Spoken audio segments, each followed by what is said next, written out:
I wanted to talk about building generative interfaces in two senses of the word. One, obviously, is that the technology that we're building with is generative in that they produce images and text that resembles real data. But the other kind of generative, as it pertains to product interfaces, is that in a lot of cases, the generative interfaces that we're building aren't just about getting something done with one click of a button. They're about exploring this kind of possibility space of what the model can output for you. So if you're in a conversation, then a conversation is fundamentally kind of a creative generative activity, right? Like you're giving something, the computer is reacting back in some way, and you're kind of exploring the idea space, where you're exploring the space of possible images that the system can generate. And so I think that's kind of a good primer to keep in mind as we talk about what I wanted to talk about. A little bit about me. I work at Notion, as Nathan so generously introduced. I joined Notion pretty recently, just earlier this year, right as the year rolled over. Before that, I spent about a year exploring exactly the space of building interfaces for knowledge work on top of generative models. And before that, I worked at mostly smaller stage companies doing similar things like knowledge work on AI. So today I wanted to talk about three of the most important challenges I think we face when we're building interfaces on top of generative models, particularly language models, and talk about three prompts for you, like idea prompts, not language model prompts, to figure out how we might be able to address them. The first challenge, I think, is that we all are inundated with chat. We have ChatGPT, we have all these conversational copilots and other kinds of conversational interfaces. And I think we generally know that that's not the end game. Like 10 years down the line, we're still, if ChatGPT is the cutting edge of generative AI UI design, we've done something wrong. And one of the reasons is that chat forces this really indirect way of manipulating objects. If you've looked at Microsoft's recent demo of Copilot in Excel, Copilot in Word, one thing that really sticks out to you is that they have the app with all of the context and the selections and the state and the screens that you've set up. And then way over on the right side, you have a sidebar talking to a conversational agent that's really smart and capable of using Excel in all the ways that you would want. But there is no way to tell the model, hey, I want to select this thing on the screen, or look at my selection, or look at where my cursor is. They kind of exist in two separate worlds. And there's all this rich context that these applications have about what you want to do, what you have selected, what you're looking at, maybe even errors that you've encountered. And I think it's really important that to get around this layer of indirection that we're forced to contend with in conversation, models take that context in your app into account. And so the sort of pithy way that I put that is you want to first look at the user's context and then kind of augment what they're trying to do and their context rather than just automating at the click of a button or with a chat message. One way you could do it is with this kind of point and select method, or at least that's what I'm calling it. Another way to think about it is kind of like selecting nouns and then verbs. This is kind of the real world operates, right? Like if I want to pick up a cup, I first select it, I hold it, and then I do something with it. I drink out of it, or I wash it, or something like that. You have to first select the object that you want to manipulate and then do something with it. I think one benefit of building an interface like that is that you can look at what the user is intending to work with and then preemptively suggest what they might be wanting to do with that object. And given the extra context that you now have about their intent, given what they have selected, you can offer more intelligent suggestions. So a concrete example of this is context menus. Context menus in Notion, context menus in Figma. In both examples, the user selected something, and then right now these are obviously all deterministic menu items, but they're somewhat scoped to the context that the user is already in, right? Like if you selected a shape in Figma, there's a set of things you can do that's different than if you've selected some text. And I think this can extend into language models, where if you have, for example, an intelligent text editor, you could see what kind of content or what kind of format of data the user selected, and then maybe use a language model to predict the prompts that they might want to use, or cue different ideas for how they might be able to use a language model to accomplish some of the things they might want to do. And it can even become a discoverability mechanism, where maybe the user doesn't exactly know what they could use a language model for, but maybe in the course of operating their app, they make some selection and they see that, hey, actually, if I right-click, I can see some of the new ideas that I didn't even think about for how a language model could help me get my work done in this app. Another example of this kind of interface is the control panel paradigm. This is Keynote. Back when I was making these slides, you select something, and way on the right side in this panel, you see all the things that you can do with that object. And again, similar pattern. you have the user's full context of selections and what they're pointing and what they're looking at, their locus of attention, and you can use that to inform other things you show in the UI and inform what you feed into the model.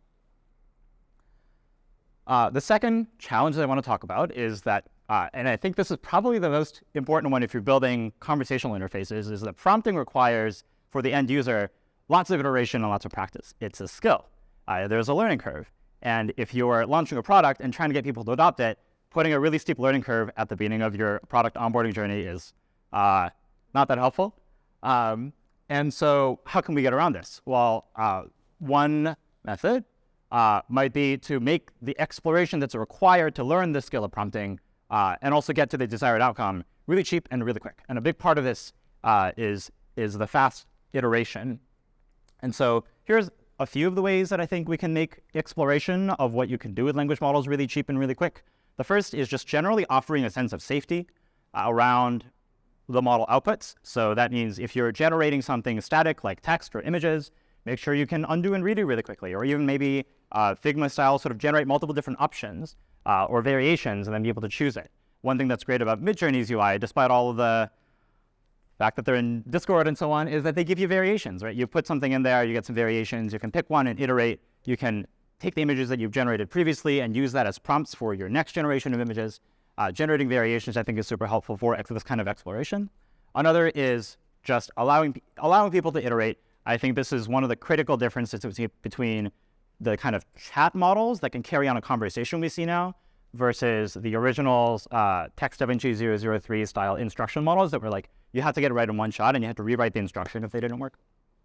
By having a more conversational form factor where you say something, you get the model output, and then you can say something back and say, hey, make this summary shorter, or I didn't like this part, delete this part, or can you focus more on this topic? This kind of iteration makes exploring this possibility space a lot more low friction and cognitively a lot cheaper. And then all of this, I think, is in service of keeping the user in the flow. You don't want to have the user have to come out and say, okay, I need to like rewrite my prompt or even worry about the concept of the prompt. They just want, you want them to be able to express what they need, get the result out. If it's not correct, iterate very quickly and then stay in that loop until they get exactly what they want. This is an interface, you don't have to read the text. The text is not the point. This is an interface I worked on sometime last year where the idea was that you start with a bit of text and then every time you sort of pull out a thread, you generate a variation in length, in tone, in topic, and you could build this whole map of here are some variations that I liked, and then from them I branch again, and I branch again, and I branch again, and you could build up this map of exploration of where the outcomes that you like, the outputs that you like, would sort of have the furthest out branches. But you keep all of your history, so you're not losing anything, so there's some safety in that iteration, and you can see all of your variations at once, or at least to the extent that you can read the outputs from a distance.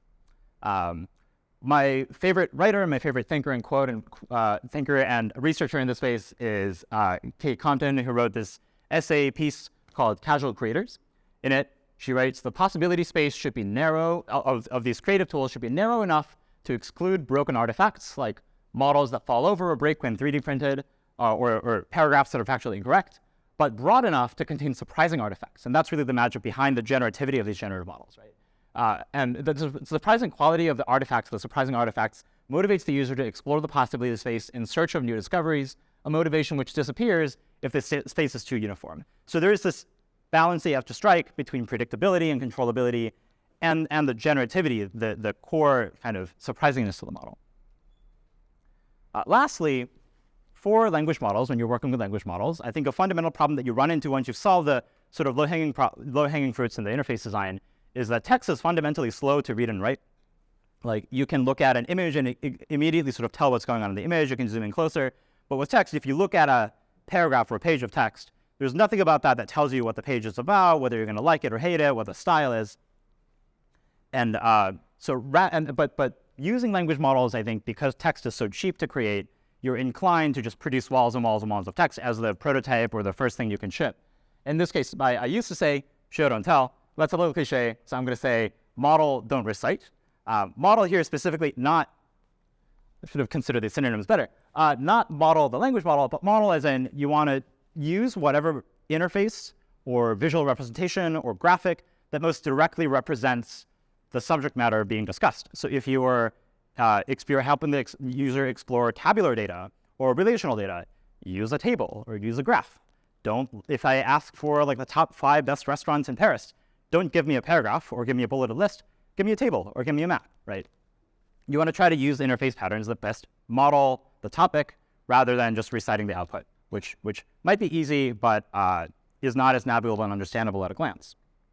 And I think one trick that you can use to help you model the domains that you're in better with language models is that you can use language models and tell them to give you structured output. So there are tools like guardrails.ai, where you can tell the model, hey, can you give me, instead of giving me a paragraph, can you give me a JSON structured in this particular format, or an XML structured with these exact types and these exact categories, and can you classify your output as one of these tags? And by structuring the output, you can parse them out, and then you can display your data as interactive tables, as graphs, as other kinds of interface modalities that are better suited to whatever you're trying to express.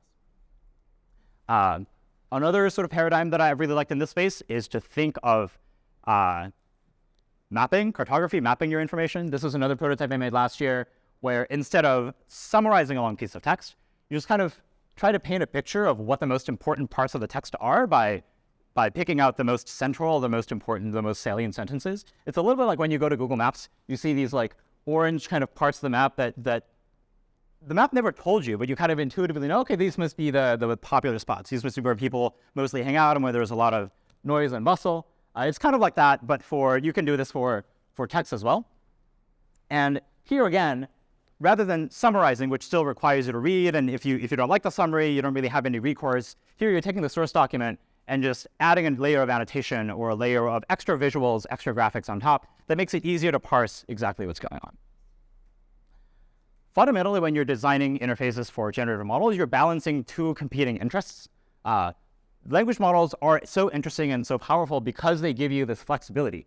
Models can use tools that can call APIs, that can handle unexpected input, they can look up information really easily, but this capability has to be balanced with some level of intuitiveness, which you can get by constraining the output a little bit, by providing things other than text, by providing richer data structures and richer interfaces like tables and so on. And so this balance between intuitiveness offered by constraints and predictability and the flexibility of the underlying model, I think, is what we're always trying to balance when we're designing interfaces.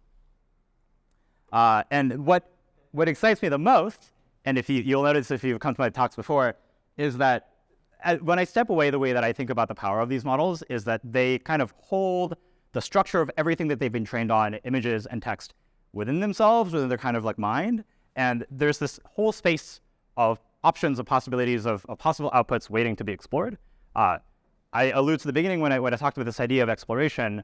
There is all this output space that's waiting to be explored. And one way of thinking about building interfaces for generative models is to help the user explore the space by carving out the paths that lead them to good outcomes and good outputs, and trying to put some guardrails, some constraints, which are helpful for helping them avoid the bad paths and the bad outputs. Within image domain, I wanted to highlight a couple of my favorite demos that I've really liked in the past. This, I wish there was a video, but this, you can look this up on Twitter, is a joystick connected to a GAN, a generative adversarial network, generating images. And by moving the joystick, you can literally move through the model's latent space and go from like human faces to images of fish, and rotate faces around, and recolor faces, and move between all kinds of backgrounds and color schemes and so on. And this, I love this demo because it just makes the idea of moving through latent space and exploring so quick and so visceral and with such a fast feedback loop. On the left is a demo that I can never pronounce, but it's by a guy named Gray Crawford. If you look up that name, you will find it on Google. Similar kind of idea, also hooked up to a GAN, but this time he's controlling moving through latent space with his hands, with his gestures, using a leap motion device. So it'll track all of your fingers, and by rotating and sliding and moving your hands across the space on top of this device, you can manipulate the image and move through this image space semantically to go from like an image of a fish to an image of an alligator and everything in between.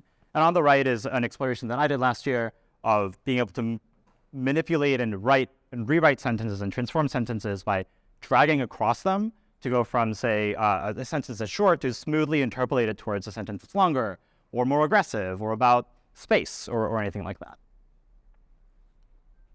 I'll end with a quote from a discussion I was having with a coworker at Notion earlier today. I liked her metaphor of building interfaces for generative models as play. She says play is an overloaded metaphor in interaction design, but it feels really particularly apt for language models. It's a departure from the coldness of a black box that you interact with, just giving input and then trying to elicit out the best outputs, right? And she says a playground has just enough structure to inspire how to play, but just enough space to play however you choose. And again, there's this idea of you're balancing the flexibility of the power of the model, but to really carve out the parts of this space, the parts of this output space that help the user, you can constrain the space by putting some guardrails and some constraints on the inputs. You can try to predict what they're going to do by looking at their user context. And then hopefully, after you've done all of that, we'll be able to not just talk to the models, but interact. Thanks.